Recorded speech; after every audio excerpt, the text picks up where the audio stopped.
In today's video, I'm going to teach you how to import data to Pipedrive via CSV.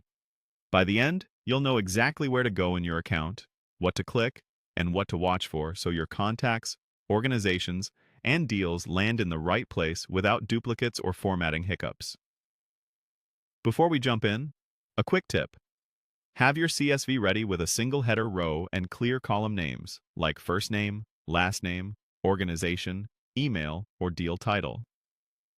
Consistent formatting helps Pipedrive match fields smoothly and saves you cleanup later. Start by signing in to your Pipedrive account and opening the menu from your profile icon in the top right corner. From there, choose Tools and Apps. This is your hub for bringing information into Pipedrive and connecting things together. In the list that appears, select Import Data. That opens the guided importer designed specifically for files like CSV. On the import screen, click Get Started. You'll see a short introduction from Pipedrive about what's going to happen next. Continue by selecting Next to move into the upload flow. Now click Upload Spreadsheet, browse to your CSV file, and choose it. Give the uploader a moment to read your column headers. If your file is large, let it finish processing before moving forward. A couple of helpful reminders here.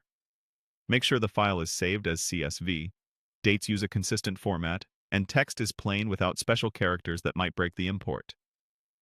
Next, follow the prompts on screen. Pipedrive will try to map each column in your CSV to a field in Pipedrive, and this is where your attention really pays off.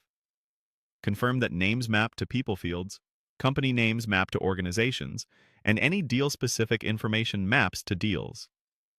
If you're importing custom fields you've already created, choose those from the drop-downs. If you see anything unmatched, select the correct field manually so nothing gets missed. You'll also see options related to duplicates. Choose the unique identifier that makes sense for your data, like email for people or organization name for companies, so Pipedrive can merge rather than create duplicates. Check ownership fields if prompted, especially if you're assigning records to specific team members. When everything looks correct, proceed through the remaining prompts. If a preview appears, scan it to ensure relationships are intact, people linked to the right organizations and deals attached to the right contacts. Finish up by clicking Finish. Pipedrive will begin the import and show you the progress. When it's done, you'll see a confirmation with a summary of what was added or updated. That's it. You've imported your data via CSV and set yourself up for a clean, organized CRM.